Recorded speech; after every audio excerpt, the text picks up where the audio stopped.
navigating uncertain horizons, November's interwoven threads of health and hope. As the autumn leaves painted the landscape with hues of change, I found myself confronted not only by the winds of external transformation, but also by the internal uncertainties that swirled within. November 2010 etched a chapter of my life where health, both mine and my mother's, played a symphony of questions that echoed the enigmatic nature of the days. Today marked a step into the medical realm, a journey into the depths of my lungs through an X-ray. The results appeared favorable, like a reassuring nod from the universe. Yet, alongside my health concerns, another worry loomed: my mother's mind, a landscape becoming increasingly clouded by dementia's veil. The appointment for my tongue's MRI awaited in the pages of December's calendar, a date I approached with a mix of apprehension and curiosity. The unsettling presence of blood in my spittle had triggered investigations, echoing my mother's own struggles, reminding me that we were two souls linked by the delicate thread of uncertainty. Dr. Levinson, the organizer of my health program, made an important decision. He stopped the nicotinic acid tablets. The upcoming 4 weeks would be a test of patience and resilience.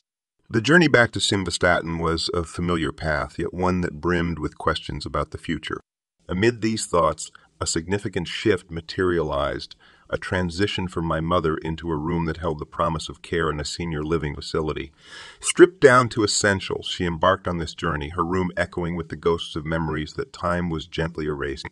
A simple carpet runner turned into a treacherous path, and my heart ached when I learned that my mother slipped on it and almost broke her hip. I bought a rubber mat to put underneath to protect her and remind me how fragile the walk of life is. The budgie in its cage on the TV reflected my mother's discomfort in its squawking, a reflection of her world that had begun to break. In her confinement, my mother's world had contracted, her room a sanctuary that safeguarded her from a maze she feared to venture into.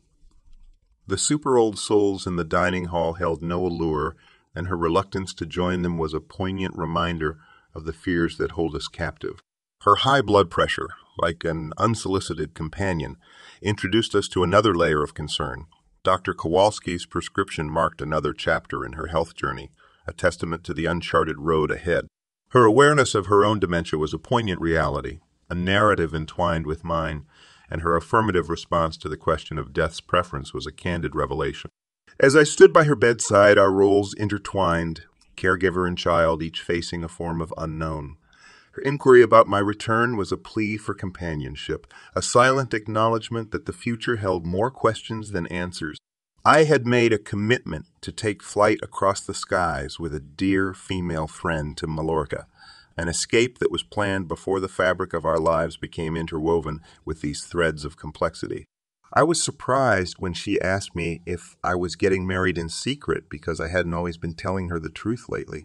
It felt as though I was gazing into a mirror reflecting the guarded corners of my mind, a stark realization that our hearts safeguard fragments of our souls, even from those we hold closest to our hearts. Her observation was an unexpected insight into the echoes of my own insecurities. The journey to Kalaretjada mirrored the turbulence within, where external storms matched the tempest of our emotions. A week meant for celebration was punctuated by calls from her, her voice a reminder of a world she wished to return to, a world that had once been her sanctuary.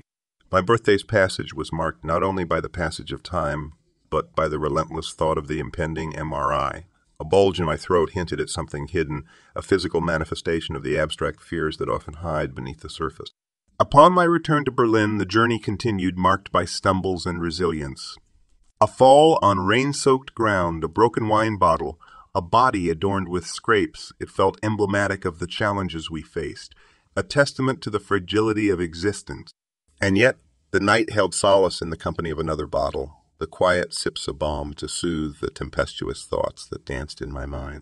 As I counted down the days to the MRI, uncertainty lay ahead, but also the potential for answers.